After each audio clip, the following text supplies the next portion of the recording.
Speeding. Speeding. Speeding. 5, 4, 3, 2, 1. The world is changing faster than ever. What used to take decades is now taking years or even months. What you see right now is the illusion that people have had for many decades about the workplace being this secure place to work the rest of your life. For the first time in the history of our nation, our children will not do as well as us. We've seen our friends get laid off. We've been laid off. We've had our pay cut. People are overworked and underpaid. They seem to have less time and less freedom. They live under constant pressure. This is going to be forced. And so even if your employer loves you, they may have to cut you. There's something wrong that on Monday morning, the heart attack rate increases by 35%. Technology is accelerating, job security is declining. It just doesn't seem like the old models of making a living are as reliable as they used to be. Every aspect of our lives, there's a better way out there, but we're still doing it the old way. We live in the greatest country on the planet, and there are a lot of people sitting around complaining and being cynical. Like everyone's whining about this old model, and I'm like, why don't you leave it? Look at all this over here. Look at all this opportunity. Since so much of our lives revolve around our work and the way we make our living, many people are thinking there just has to be a better way. The biggest challenge facing our world today is not making money, is what are we going to do with all the displaced, unemployed people? People are afraid that they're going to make the wrong decision. People are afraid of the unknown. People are afraid that maybe I don't have the skills. Hey, sports fans. Industrial age is over. It's dead. It's dying. That's why going to school to get a job is an obsolete idea. A steady paycheck is an industrial age idea.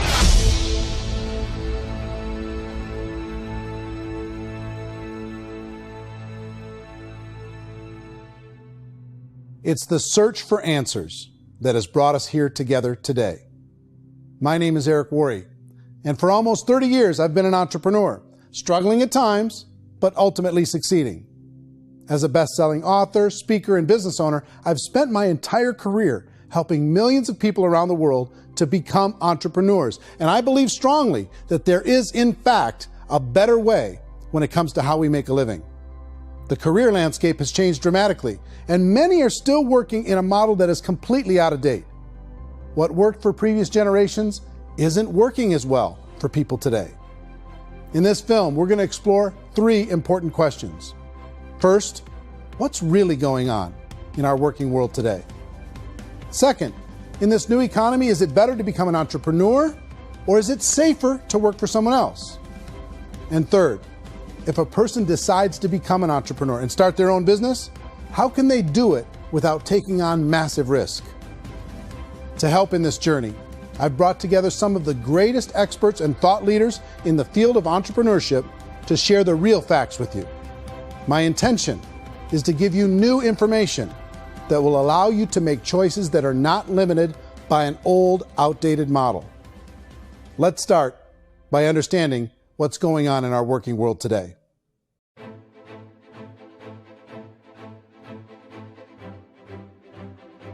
Let's look at unemployment. 30-40% of the people are honestly not working, but would be working. What our government does is if you haven't found a job in 6 months, we don't call you unemployed. We pretend you dropped out of the labor force. I've often said that unemployment, particularly structural unemployment, that's unemployment due to technological changes, is the first sign of economic growth. Think of it, 10 people live on an island. They go out every day and fish. One day, new technology shows up. A missionary brings them a net. Now, using the net, one pilots the boat, one throws the net. 2 fishermen can do all the work 10 used to. That's a 500% increase in productivity, 2 doing the work of 10, in one day. You don't have to learn a lot to learn how to throw a net instead of throw a fishing line. The island's got a big problem, 80% unemployment. But the island still has all the wealth of the fish because the 2 people produce as much fish as 10 did. Now, of course, looking back in history, these changes used to take thousands of years. And during that time, we went into farming and transportation. Some of us became doctors and some teachers and lawyers, and we developed all these new professions and new manufacturing jobs.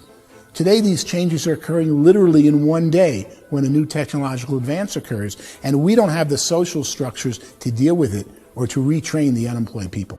So one of the things that I think is interesting as I travel across the country and really travel around the world is the way that we work and the way we get paid for work is changing pretty dramatically. On a global basis, everything is being turned upside down because of the rapidly advancing technologies.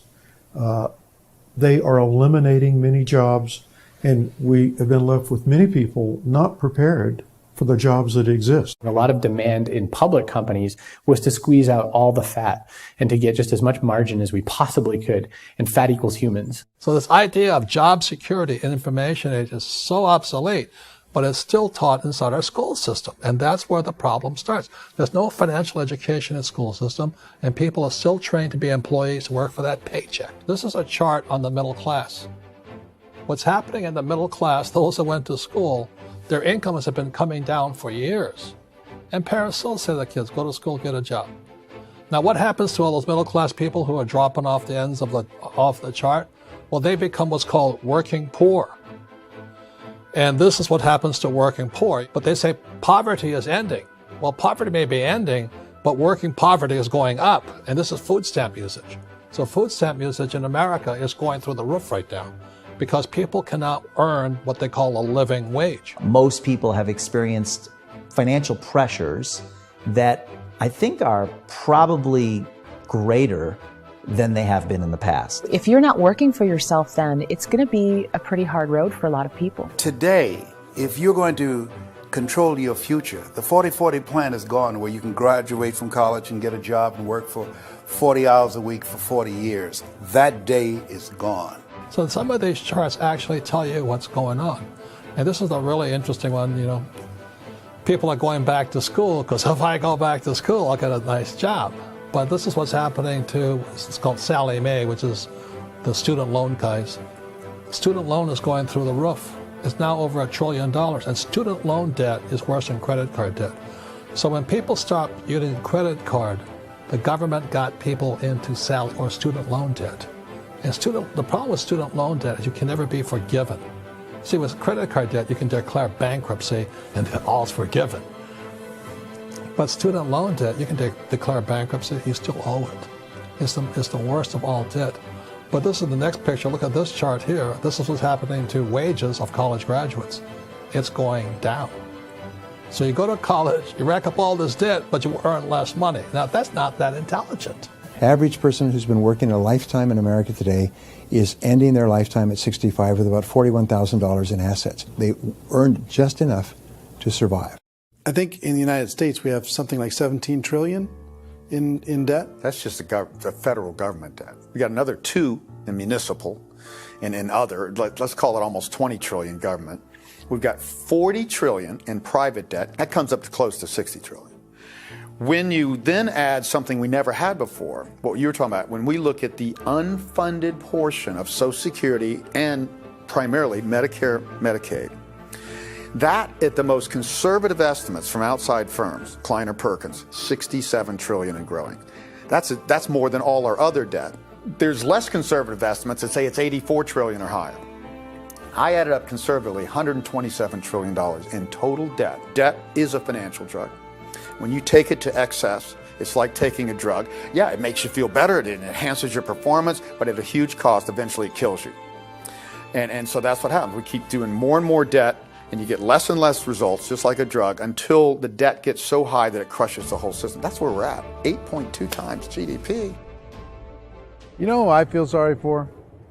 I feel sorry for the person who dreads going to work, who is sick to their stomach on Monday morning, who hates their alarm clock, who gets a little glimmer of hope on a Wednesday because it's hump day and says, thank God it's Friday.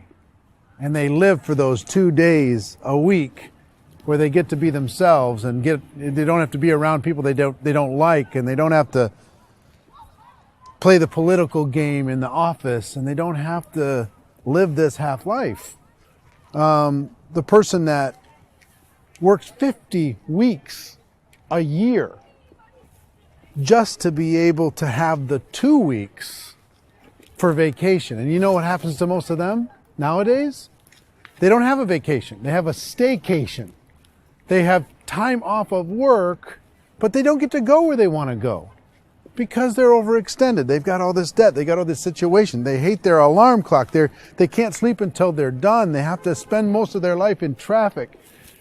I feel sorry for that group of people because there's a better way. They just don't know it. I see this really interesting attempt at rugged individuality in a 6x8 rectangle.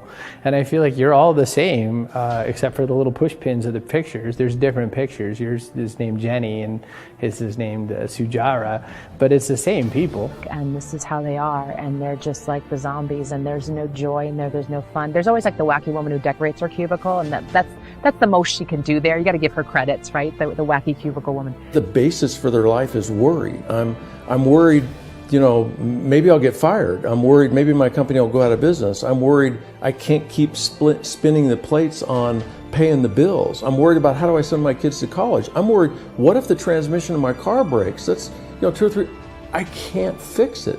People live in a sea of worry, and it eats at them. Those signs that people held up during the Depression didn't say looking for gainful employment in a cubicle. It said looking for work. Work is what we're looking for. Job is just a unit of measurement. Work is what we're going after. It's time to look in the mirror and say, it's not the economy, it's my economy. It's my little world of where I am. I need to improve. I'm not going to wait for the economy to come back because, frankly, the economy is doing great in this country. So I'm here on Wall Street, the financial center of the universe, the financial capital of the world.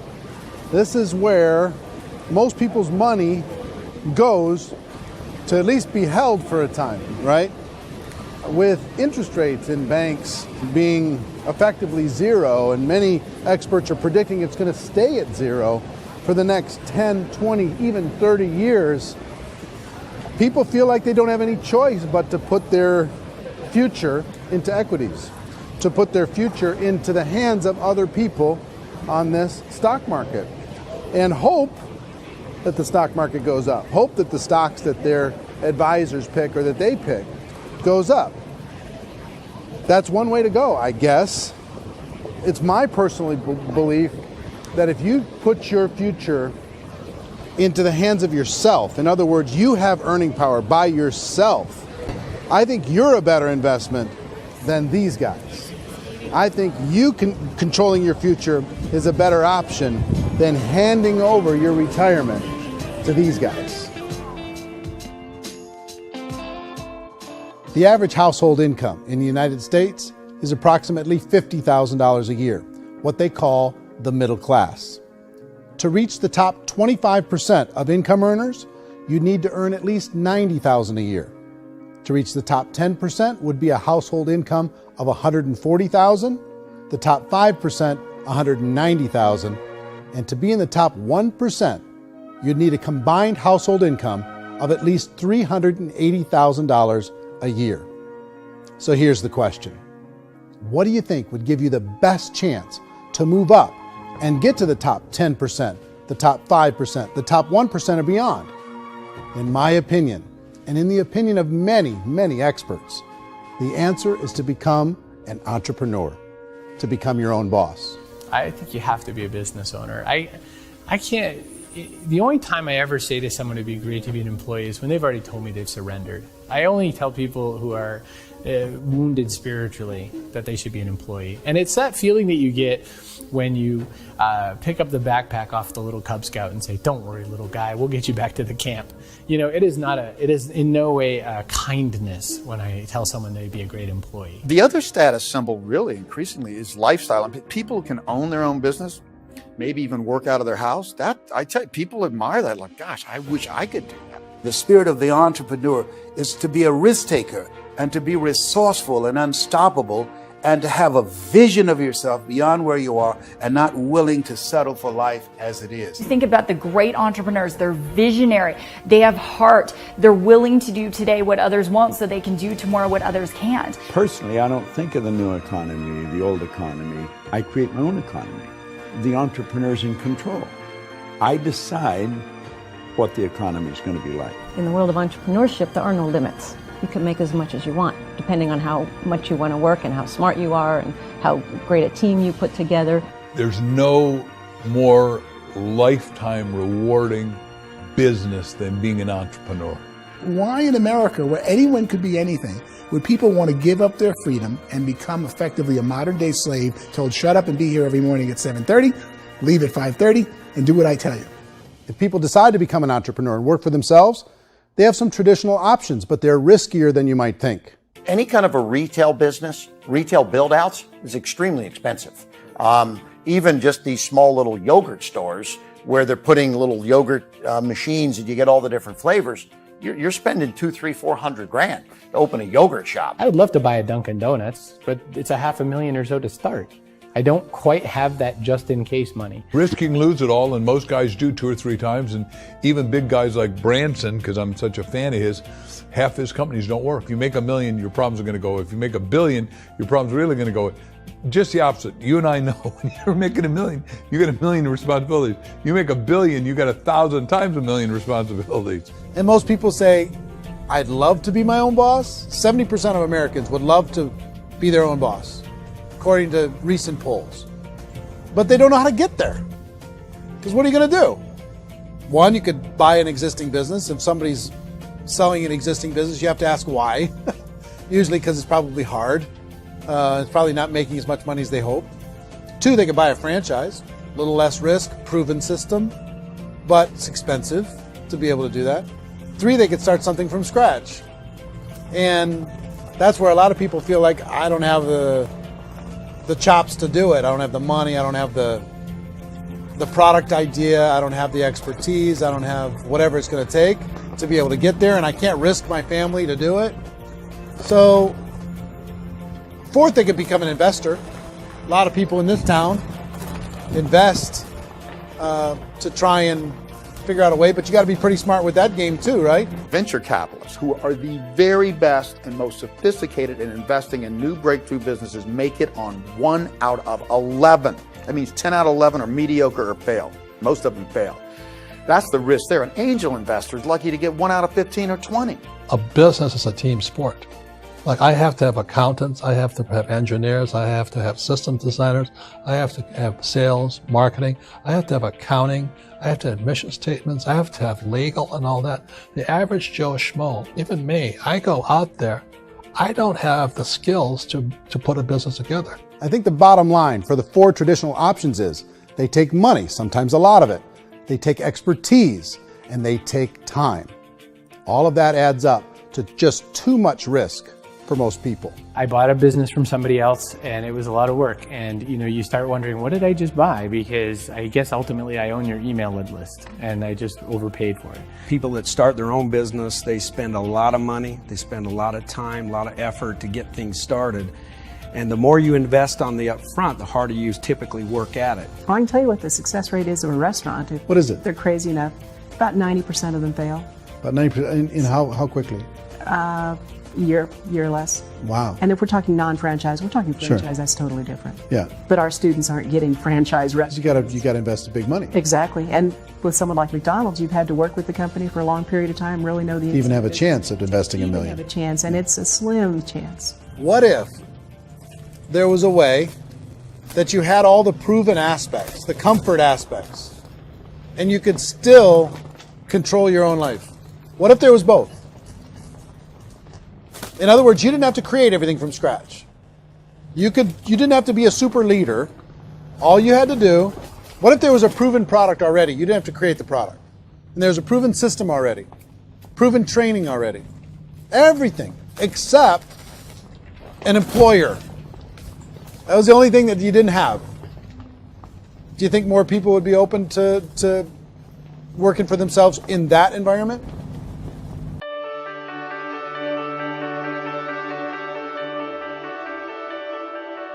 In our search for a better way to make a living, we've come to the conclusion that becoming an entrepreneur is actually safer than being an employee.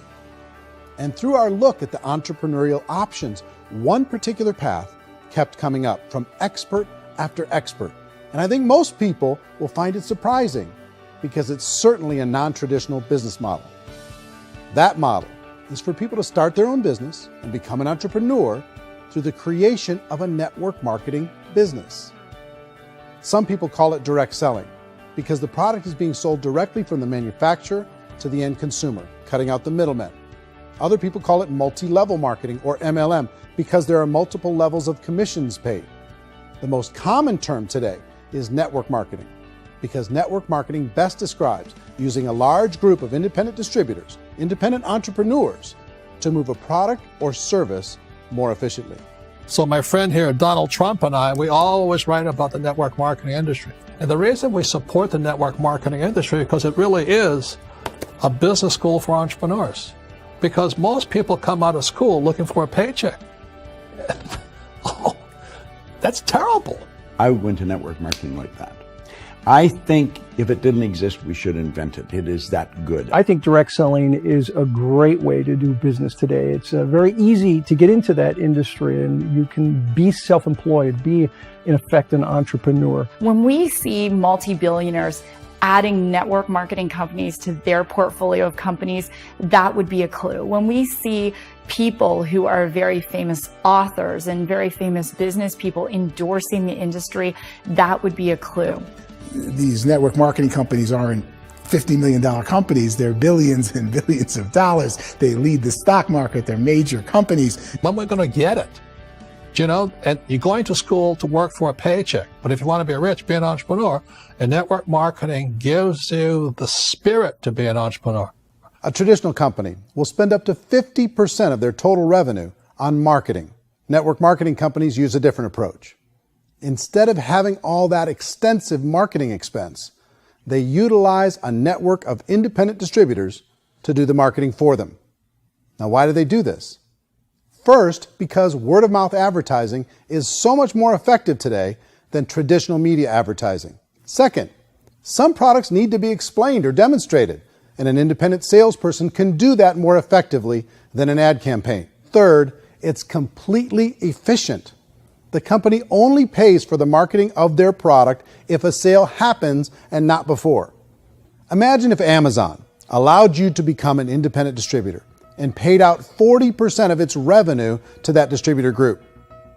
All you had to do as a distributor was recommend a product, and if a person bought it on Amazon, Amazon would take care of all the logistics, and you'd get paid for bringing the customer.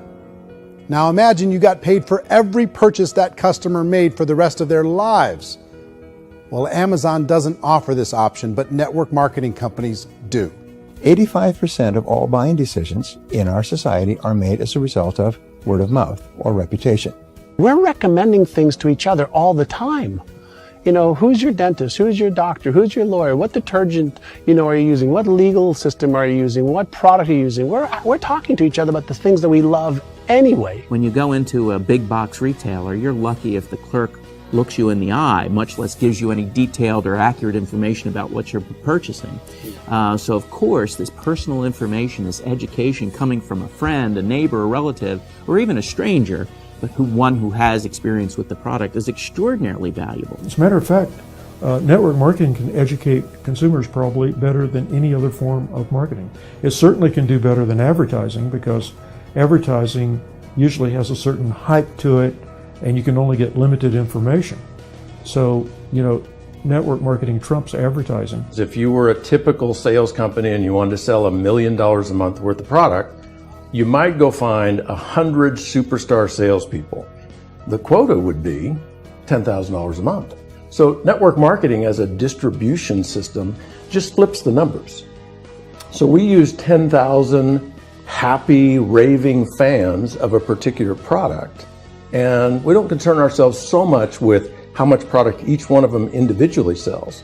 If they sell just $100 or $200 a month, and there's 10,000 of them, you're selling $1 million to $2 million a month worth of product. And that's the best way I can explain how network marketing works. This is the marketing arm of the company. There's not money being wasted on bricks and mortar. There's not money being wasted on inventory that's sitting stagnant somewhere. There's not of employees standing around that don't have customers. These are people that are going to connect with customers. These companies allow people to become independent distributors for extremely low cost and with no minimum time or sales quota. Essentially, they own their own business and can provide as much or as little sales as they choose.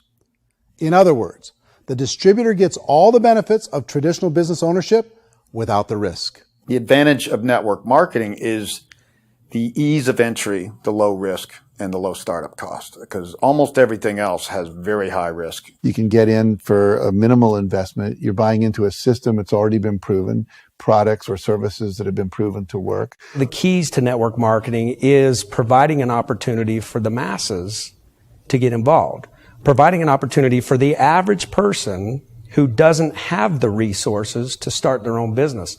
All of this so far is fairly straightforward, but network marketing offers another benefit, and it's this benefit that makes it so interesting for entrepreneurs. Network marketing allows a distributor to build their own network of other distributors and then compensates them on the sales created by that entire group. Direct selling is, at its base, very simple. It's the sale of a product or service to an individual on a face-to-face, one-on-one basis, just the way we're talking right now. But there's an important element as well, and that's the offering in conjunction with that sale of product, the offering of an opportunity for someone to make something of themselves. No matter what your social status is, no matter what language that you speak, I mean, look how many unbelievable people are becoming successful that speak every kind of language out there. What an awesome gift to give the world. Instead of having to work your way up in a system and prove that you could be a sales manager, they just decided everybody can be a sales manager. Everybody gets to build a sales team from day one. And so what that brought into the system of growth as a direct selling company is the concept of compounding or geometric progression. Because now you can actually grow a sales force very quickly because everybody is enrolling people in their own sales force. People who are like, oh, this is weird, I'm building a sales team, or what do you think you do at a regular company? How do you think a regular company works? Network marketing is the only industry that doesn't say your past determines your future. It looks at your past and says, okay, now what can we train you to do so you can have a great future? Every other employer out there wants to exploit you for what you already know, not teach you something new. Network marketing has the potential to save the United States and the world because it's going to teach people not to be employees, but to be entrepreneurs.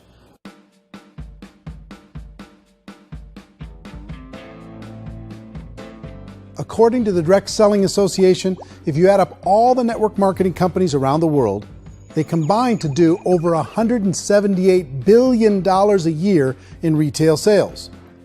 To give you an idea of how big that really is, the NFL, the National Football League, does approximately $9 billion a year. The music industry does a little more than $16 billion a year, and the movie industry does about $80 billion a year. Using a conservative average, network marketing companies pay their distributors about 40% of that $178 billion in the form of commissions, which adds up to more than $71 billion a year. That's almost $6 billion a month. It's almost $200 million in commissions every single day. So it's certainly working, and people are making serious money in network marketing. With the growth of the direct selling industry over the last 10, 15, 20 years, we've seen a broader understanding of the channel. We have seen more and more people getting involved in the business, so our penetration in the marketplace has increased, and thus the understanding in the marketplace of who we are has increased. And we've seen non-direct selling companies look at the direct selling model and say, something's going on there. People are making money. Companies are being profitable, individuals are being motivated, product is being delivered to market. Maybe we should explore this. Some people think only the people at the top make money. Well, let's take a look at that as well. In the network marketing profession, there are roughly 500 people in the world who earn over $1 million a year. If you round that number up to $2 million a year, that adds up to about $1 billion a year. That takes the $71 billion paid out each year down to $70 billion. So where does the rest of the money go? The vast majority goes to part-time people making anywhere from a few $100s a month to many thousands of dollars a month. It goes to people who choose to make it a full-time career move and earning even more than that.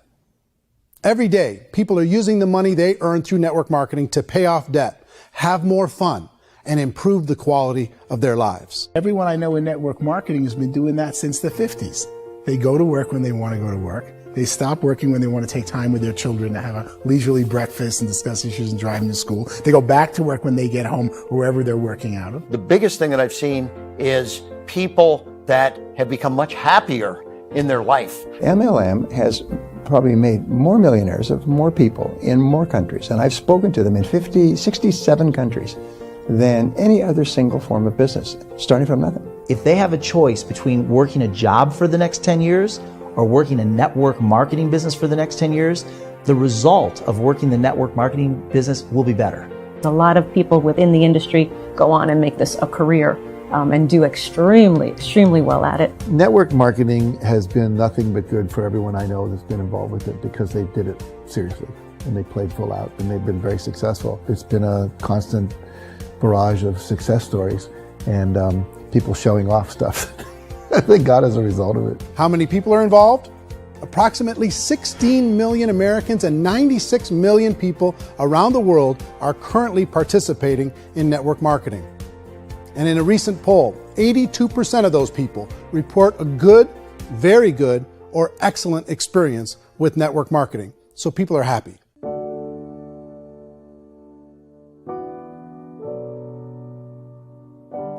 So I've taken a look at the network marketing profession and really tried to understand why so many people are confused as to the validity of this as a business. One is this pyramid shape. People get really messed up with this pyramid. Oh, it's one of those pyramid things. So I just think there are a lot of haters out there who really don't understand the industry and say, oh, it's a get-rich-quick scheme. It's a pyramid. Well, corporate America is a pyramid scheme. You know what I mean? It goes like this. You have thousands of MBAs, let's say working for Ford or General Motors or Coca-Cola. If all these MBAs, they're all trying to get to here, that's a pyramid. Only one guy's going to make it. Every 10 years, one's going to make it. Whereas you look at network marketing, it's like this. So you're here, and your job is to develop other CEOs coming up behind you. So it's an inverse pyramid. In network marketing, it's a very simple concept. If you sell product, you get paid. It is paid based on production. There is no first mover's advantage. There is no investment component where the more somebody spends, the more they're entitled to make. So the two are polar opposites of each other. It doesn't matter what shape the company is or the compensation plan is shaped, whether it's a circle or a pyramid or a triangle or a trapezoid, it doesn't matter. If compensation is coming primarily from recruitment, then you got a problem. On the other hand, if an operation is basing their compensation to participants on the basis of sales, even when those sales are generated by people you've recruited, well, then you're a perfectly legitimate enterprise. That's the legal test. It's the practical test. Another issue that's been true in the past that is no longer true now is people used to be in network marketing loaded up with products that they couldn't sell and they ended up a loser. They ended up with a bunch of product in their garage. They ended up with a bunch of products sitting in their kitchen shelves or whatever. And they thought they could sell it and then they weren't willing to or able to sell it. And they ended up with a bunch of stuff and they were bitter about it. There was this thing called front loading where you had to buy if you bought $25,000 worth of product, you got better commissions and all this. Today, it's almost all done by computer. It's direct mail comes from a warehouse somewhere else. You don't have to have all this inventory. You don't have to stock up. It's a paperless world now. Most of it's done online. You have a back office. It really works. And the technology has changed everything. Third issue is people start talking about 99% of people in network marketing don't make any money. Well, we've talked about that over the course of this journey together. Almost $200 million a day is being paid out to network marketing distributors around the world. The naysayers, the people who say that it doesn't work, are usually the ones who just don't know how to make it work for themselves. And so they're giving you an opinion, and I tell people, don't confuse people's opinions with expertise, because opinions are free. And don't confuse sincerity with the truth, because people could be sincerely wrong. But here's the reality inside of network marketing. The vast majority of people that get involved in network marketing just become customers, and they get involved to be able to purchase product at a lower price. If you take Costco as an example, if a person goes into Costco and gets a membership to Costco so they can get a lower price on the product, we don't call that person a loser because they have a bunch of product that they walked out with with a smile on their face. Yet when some people want to take a look at network marketing, they say, well, those people, they're just using the product and they aren't earning an income, so they must be a loser. They're not a loser, they're a happy customer.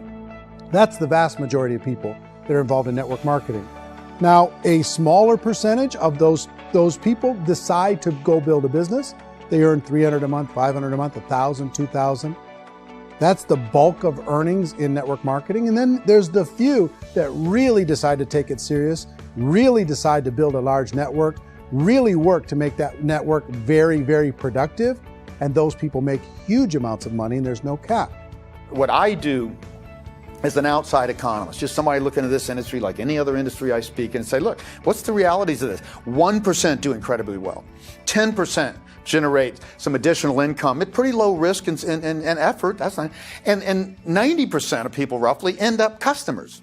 One thing that I think is real when it comes to people's perceptions about network marketing is people put this, and distributors, I think, involved in network marketing have some responsibility for this.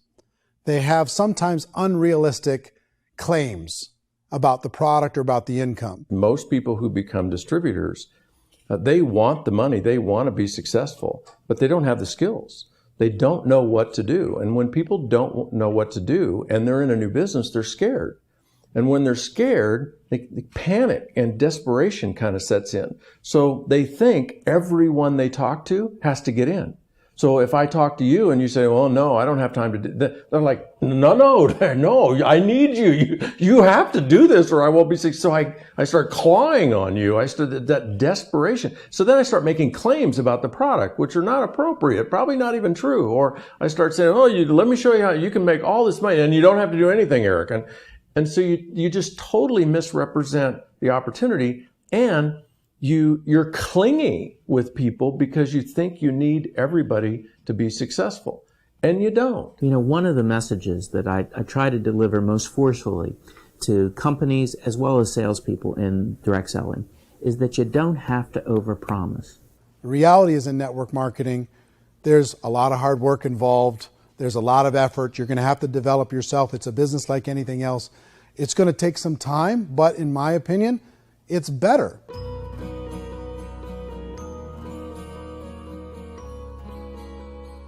It's light years better for people starting today than it was even 5 years ago. I think it's more widely accepted now, and people understand it is a business. It is being an entrepreneur. It is being a business owner. Our belief system is based upon our evaluation of something.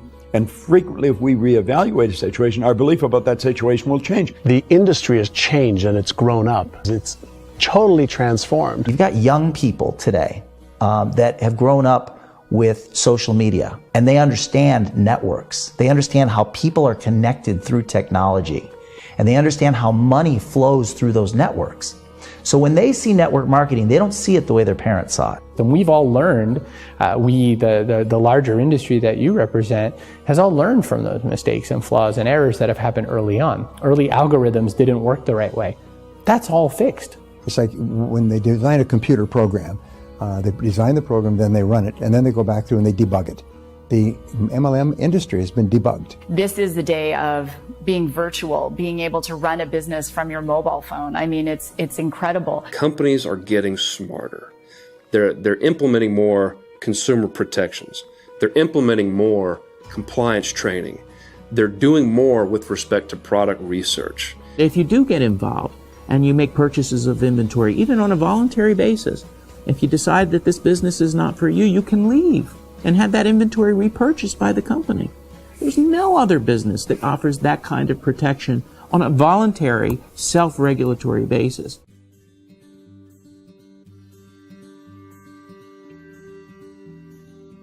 If you decide to look further into a network marketing business in order to generate more cash flow for your family, I would recommend reviewing the following 4 elements.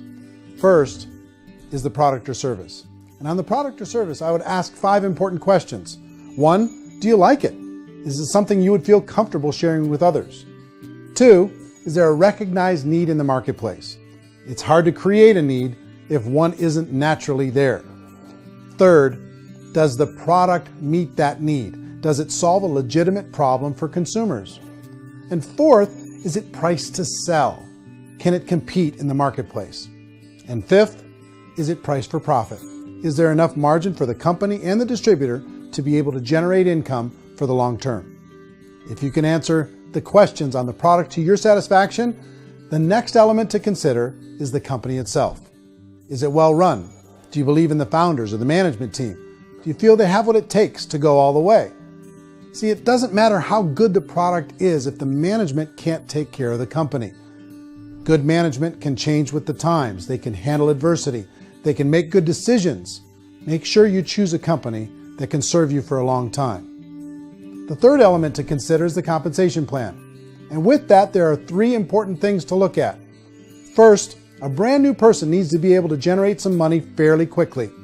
It may be an obvious reason, but you can probably imagine the ripple effect of a distributor getting involved and having even a small victory fast.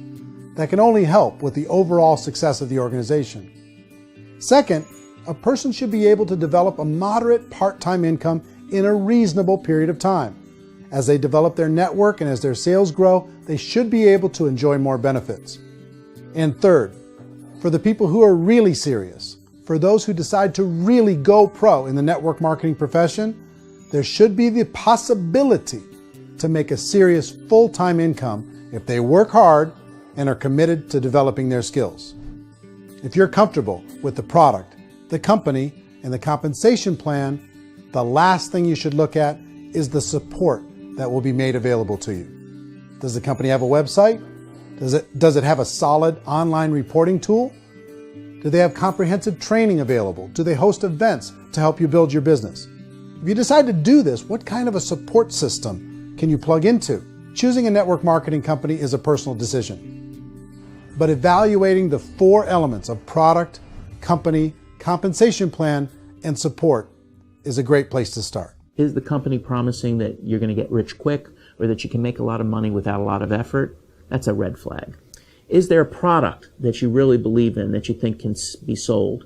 Or are you being told by salespeople or the person who's trying to recruit you or by the company itself that don't worry about the product, all you have to do is recruit other people into the business? Red flag, warning sign. If you're hearing that, take a second or even a third look. Get to know the customers, the products, the business, have some success, and see where the opportunities might take you to move up in the organization. You want to find out how concerned are they about my education, my training, and my development? Is there a space for me to grow? Most important question. Learn everything that you can about the product. Make sure it's something that you believe in, and learn everything you can about the industry and work that system. You have to be very passionate about whatever that company is doing. I would get involved. You can always test drive anything, the product, the service, the community, and then lean into it a bit. If it feels good, then lean into it a lot. Behind me is the Lincoln Memorial. And this is a place where Martin Luther King Jr. had his famous I Have a Dream speech. And at that speech, he talked about his dream for equality for everyone around the world, and that's a noble dream. But I think more people need to remember what it was like when they were kids and the dream was still alive in them. Before it got beaten out of them by reality, by this paycheck, by these responsibilities, and by having to live for this job to pay the bills. I think people need to remember that, go back to that. Once they know that there's a better way, I think their future is going to be much brighter. They can live a better life.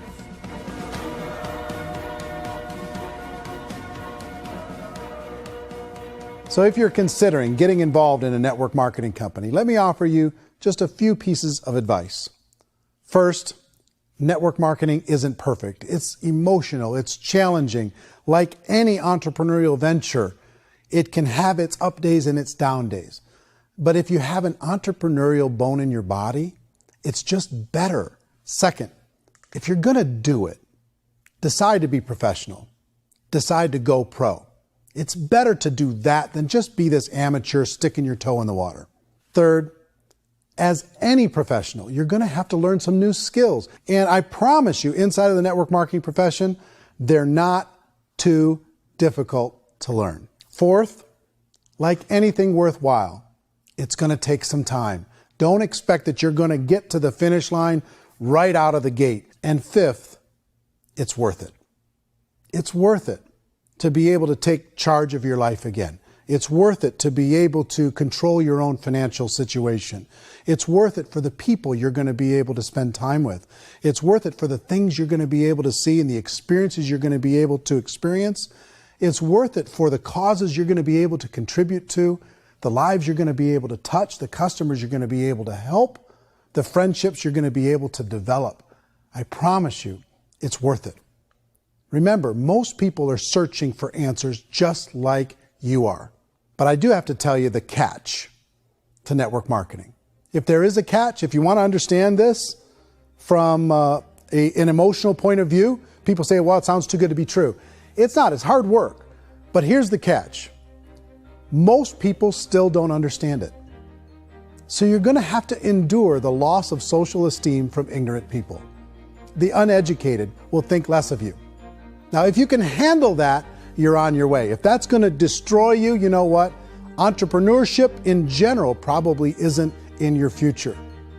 If you can face that catch, you can become unstoppable. I want everyone to really contemplate this if they're not in network marketing. You're in a job, you probably have a mortgage, you have rent, you have debt, whatever's going on. You're in a prison. You work just hard enough to keep them from firing you, and they pay you just enough to keep you from quitting. Come on! I've been there, done that, and bought that t-shirt. In network marketing, if you run into failure, it's really just a homework lesson for yourself. There's no one to blame. You really have no excuse not to be successful. You just don't. People don't want to hear that, but there's so much available to you. If you want to be a good network marketer, be a student to the people above you, be a fellow traveler to the people on the same level, and be a teacher to those below, and know when it's appropriate to do which. People who are not afraid of asking people to buy things, or not afraid of persuading people with a chance they may say no, these people own the future. Nothing happens until something moves. So you got to go move, you got to go do something, or nothing's going to change in your life. In the beginning, you're going to do a lot of things that you don't get paid for. But as you go down the road, you get paid for a lot of things that you don't do. Now, your job is rehabilitate the spirit, the entrepreneur spirit in all of us. You get it back. Either give it a strong yes or a strong no, but no wishy-washy, dilly-dally stuff in the middle. There's dreams and there are nightmares, but I believe that the biggest nightmare of all is when you don't pursue your dream. You're going to see some monumental growth in this profession. It's an exciting, exciting time to be involved with the network marketing profession. The next 10 years, I see just exponential growth. When that tipping point comes, it's not a matter of asking somebody, have you ever heard about network marketing? You're really asking them, which company are you building your wealth in? We are here to fix the world, to improve relationships with other people, to improve other lives. And the real reward comes as an entrepreneur in any level from teaching somebody something and watching them soar. There is no greater reward.